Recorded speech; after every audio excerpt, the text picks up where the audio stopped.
Estamos no nosso terceiro bloco do programa Conexão de hoje. Que bom!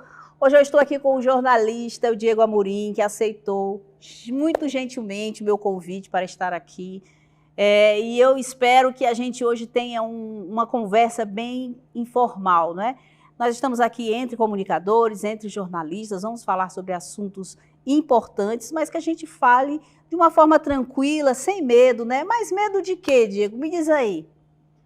Sônia, uma satisfação receber o seu convite, de participar do programa também. E você em casa, nós vamos falar hoje sobre comunicação. Comunicação é uma área muito ampla e com certeza hoje os comunicadores, os apresentadores, os digitais influencers, quando vão se comunicar, já tem que ter aquele certo cuidado e sempre estar justificando, argumentando em cima daquilo que estão falando. Porque a gente vive a era, infelizmente, de alguma maneira, a era do mimimi, onde qualquer coisa é processo hoje. Cuidado, você falar com mimimi, pode ser que alguém lhe processe, dizendo que você está potencializando algo que não era para ser potencializado, né? Porque hoje a gente pensa assim, né? Tudo que você fala, será que eu falei alguma coisa que ofendeu alguém? Será que não? Você imagina como é que é a situação do humorista hoje no Brasil, né? Complicado, até porque hoje, para o humorista fazer rir, muitas vezes ele se sente triste, porque, ixi, eu acho que eu fui exagerado aqui, eu falei sobre tal situação que não deveria falar. Então, até a comunicação hoje, de um certo modo, a gente vive esse momento de retaliação. Porque retaliação, eu vejo hoje assim, quando eu vou falar, eu sempre tenho embasamento e trago provas, né? Mas por que é delicado hoje o que a gente fala? A Constituição, artigo 5º, me diz que é livre a manifestação do pensamento, sendo vedado o anonimato. Então, se eu estou aqui como jornalista falando, comunicando, eu deveria ter respaldo no que a Constituição me garante. Quando, na verdade, hoje eu tenho que ter medo, tenho que ter cautela e tenho que saber o que eu estou falando para não ter problema. Em cima do que a Constituição diz no artigo 5º, eu tenho também a lei de imprensa, que traz um recorte parecido com a Constituição, que é livre a manifestação do pensamento e o sigilo das fontes. Eu não sou obrigado a falar quem foi que me deu entrevista, quem foi que comentou, mas hoje, em alguns aspectos, a gente tem que ter ali, tem que ponderar o que está falando para evitar problemas, porque dentro do que a gente fala, existem as brechas onde o direito permite o outro lado também se manifestar e dar um processo de brinde para alguém. Você já passou por isso? Já tive, eu tenho um processo, eu recebi um processo, ganhei. É sério, depois de 15 anos, mas não sabia, não. Depois de 15 anos na comunicação, eu recebi o primeiro processo. Mas o meu advogado falou que a gente só chora no primeiro, que nem primeiro relacionamento. Se acostuma depois. No primeiro a gente chora, no segundo a gente toma água com açúcar e no terceiro a gente, amanhã eu resolvo isso. Meu Deus do céu, eu nunca passei por isso, não. Acho que se eu passasse por isso, eu ia ficar preocupadíssima, né? Como você disse, a falta de costume. Mas, assim, quando você está de frente às câmeras, quando você é uma pessoa que influencia de alguma forma, né? Você tem que tomar cuidado com o que você transmite, até porque muitas pessoas se espelham em você, né? Então, dependendo da sua atitude, aqueles que são seus fãs, seus seguidores, enfim, aqueles que lhe admiram, podem agir de acordo com o que você faz. Então, isso é muito importante. A gente tem muita responsabilidade em cima do que a gente fala, em cima do nosso comportamento.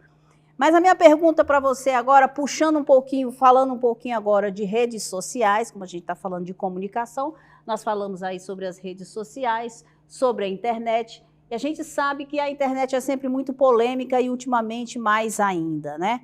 Nós tivemos aí uma situação que há pouco tempo aconteceu, né? Que foi a prisão do Ítalo, influenciador, e aí surgiram vários questionamentos a respeito das atitudes, por que ele foi preso, o que foi que aconteceu, e uma delas é a questão da exposição nas redes sociais. No caso dele, exposição de menores. E eu queria que você desse um parecer dessa situação, o que é que você acha? Fala um pouquinho sobre isso. Sônia, eu acredito que a manifestação hoje através das redes sociais, nesse contexto, quando envolve a presença de crianças, eu até acredito, de um certo modo, que as autoridades, infelizmente, em alguns aspectos no país, as pessoas parecem que só vão atrás de resolver um problema quando algo se torna boom. Enquanto isso, a gente vê coisas que acontecem no dia a dia que ninguém adentra, ninguém toma conhecimento para tentar solucionar. É aquela história de colocar grade na sua janela depois que você é assaltado, né? Exatamente. Então, Eu vi um comentário do Felca a respeito desse caso, que ele dizia que criança não era para estar na internet.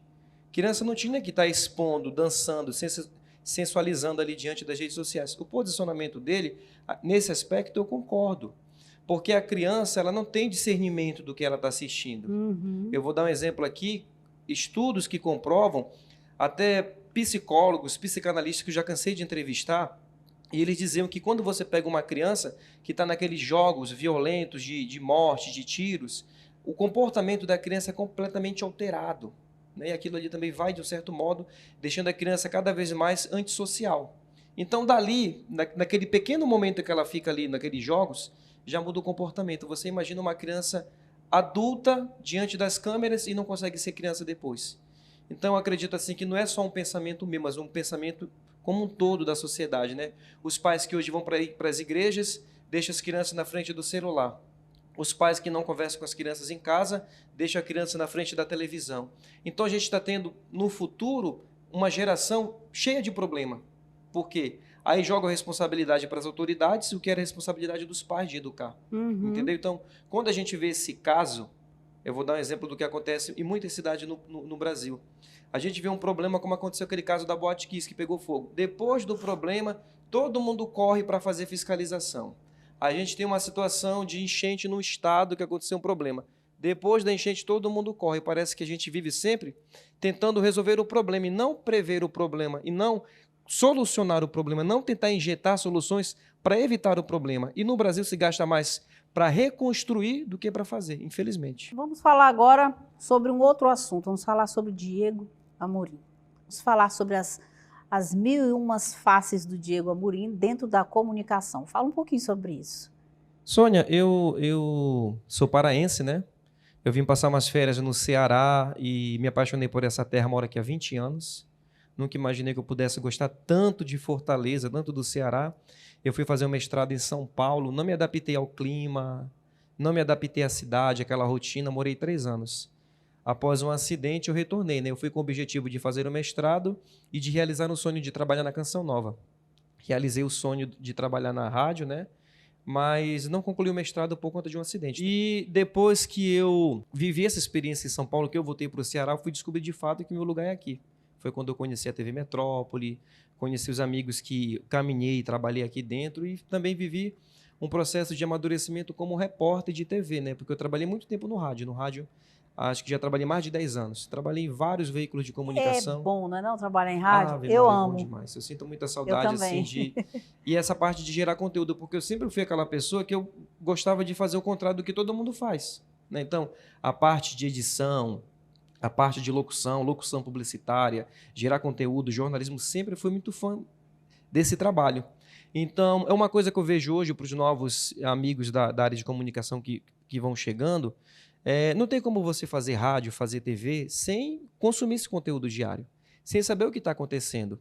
Então, eu trabalho hoje há 15 anos, né, na área de comunicação, e eu sempre digo, um dia após o outro, eu tenho sempre algo novo a aprender. E a gente vive essa convergência hoje midiática, onde o jornalista ele tem que falar com o pessoal do rádio, tem que escrever para o portal, tem que estar nas redes sociais, tem que estar na TV. É uma loucura, mas a gente consegue se adaptar a cada novo veículo, a cada nova plataforma que vai surgindo. Essa parte é difícil. Você tem que estar o tempo todo se atualizando. É igual a médico, tem que estudar o tempo todo. E quando a gente fala de jornalista estar atualizado, a gente fala também de comunicador, né? Eu costumo dizer que a gente precisa, além de ter verdade no que a gente faz, a gente tem que ter conhecimento também. E a gente vê que tem uma como é que a gente pode dizer? Uma manada aí de comunicadores que comunicam alguma coisa, mas comunicam só o básico, comunicam só aquilo que ele já viu, que todo mundo já falou, mas não tem um embasamento, não tem um conhecimento. Então tem essa questão de você também, do comunicador também, estudar, ler, pesquisar a verdade das notícias, porque muitos replicam aquilo que não é verdade, não é isso? O que é que você acha a respeito disso? Queria que você falasse. Sônia, a gente vive essa era digital louca. Há 10 anos atrás, quando eu estava na faculdade, a gente tinha uma linguagem jornalística chamada empacotamento de notícia, né? Quando o repórter não vai para a rua, mas algum portal já deu aquela informação, então 10 portais replicam.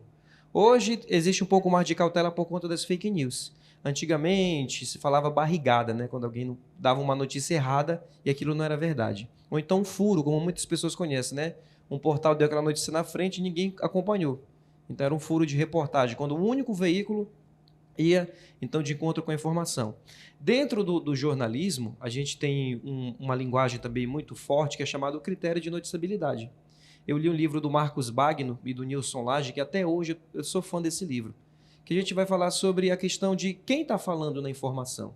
Então, como é que eu vou noticiar algo que aconteceu se eu tenho informação muito rasa sobre aquele assunto? Então, eu não posso dar aquela informação se eu não apurei, se eu não sei de fato se aquilo é verdade.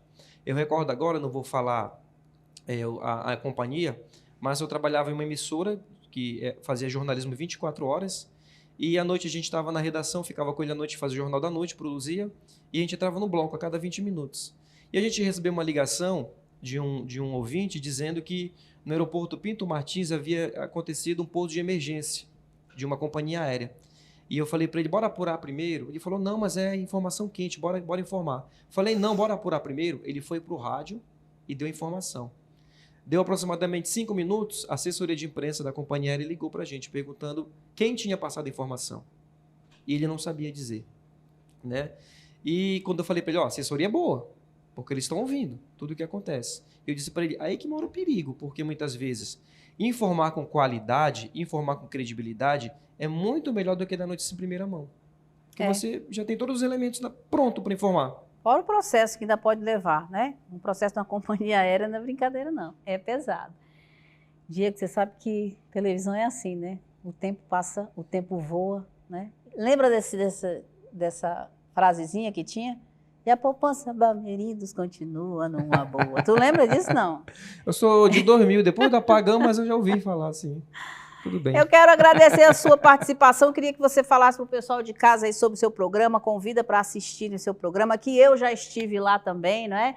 E nosso convidado do próximo bloco, com certeza vai estar lá também, que é o Netão, que já está aqui com a gente. Com certeza ele vai para o seu programa também. Você até falou para mim, Sônia, quando tiver uma pauta e não sei o que, me avisa. E ele é uma pessoa maravilhosa, viu, Netão? Você vai ver. Mais um aí, colega, companheiro, para poder ajudar a divulgar o seu trabalho.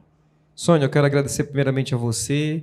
Quando eu cheguei em Caucaia, eu já assisti a TV Metrópole e a primeira pessoa que eu assisti foi você. Já tinha aquele carinho, aquela admiração. E estar hoje conversando com você é um presente, né? Um presente da comunicação. Obrigada. E ser seu amigo também, né? Então, muito feliz em participar. Quando você me ligou, mandou mensagem, eu falei, não, eu vou porque eu sei o que é amarrar uma fonte. É difícil, não é quando um desiste. E o meu programa... O nosso programa, na verdade, da TV Metrópole, Hora Mais, nós entrevistamos por dia 4 pessoas. 20 pessoas numa semana e 80 entrevistados no mês. Então, você imagina o desafio que é fazer um programa diário de 1h30, todo dia. Mas, graças a Deus, o seu Posidônio, o Dr. Júnior, o Pompom acreditaram. E a gente está aqui desbravando, aprendendo todo dia, dando um pouco de si e tentando melhorar o programa a cada dia. E eu agradeço também a você, telespectador, que nos acompanha. E eu quero convidar de segunda a sexta, de 9 da manhã às 10h30, programa Hora Mais. A sua manhã com mais música, informação, entretenimento e muito mais. Antes de terminar, falar só um pouquinho sobre essa questão de voz, né? Você coloca voz aí, você é locutor também, não é isso? Você também trabalha com mídias, com a questão de campanhas, não é? Fala um pouquinho sobre isso. A locução publicitária foi minha primeira paixão, né, no rádio. A minha mãe falou estude, eu entendi estúdio. É aqui que nem estou. eu. E a locução publicitária foi sempre fiz trabalho para campanhas de rádio, campanha política, campanhas de TV, né? Tem uma que eu até aqui na casa, que é o programa do Ramon, que os meninos gostam muito quando me enxergam e fico brincando, que eu falo assim pro Ramon, segue o líder! É na minha voz a vinheta dele que eu faço, né? Tem também coisas para rádio que eu gravo, né? É conteúdo para rádio, tem vinhetas de rádio a nível de Brasil que eu gravo, que é Metropolitana. Eita. Metropolitana! Então eu gosto muito disso. É o meu mundo, é quando eu chego em casa, me tranco no meu quartinho e vou produzir conteúdo. Eu faço isso com muito amor. É, É o meu lazer remunerado, na verdade. não, e é muito bom, né? É muito bom. Eu tenho um que ainda está no ar aqui na TV Metrópole, que foi gravado logo assim nos primeiros meses da TV Metrópole no ar, né? Que é aquele comecinho dos programas, né? Este programa é livre para todos os públicos. Você já viu? É tipo aquela conhecida. A princípio, Esse sintomas do médico deverá ser custado. O meu é a abertura dos programas. Este programa é livre para todos os públicos. É É isso bonita mesmo. essa vinheta, eu gosto dela. Obrigado pela sua participação. Muito bom. Olha, quando a gente junta pessoas que trabalham com comunicação, se depender da gente, não termina o programa, né? A gente conversa muito, mas nós vamos marcar um outro momento para a gente poder conversar mais, tá bom? Porque no próximo bloco nós temos o Netão aqui, que vai trazer aí um projeto super legal, que em setembro, em Caucaia, vai ter uma gravação do EP visual do Netão, e é ele que vai falar sobre isso no nosso próximo bloco. Obrigado mais uma vez, Diego. Um abraço. Outro. A gente volta já já com o Netão na sua seresta, que vai ser maravilhosa. Você não perde por esperar. É no próximo bloco.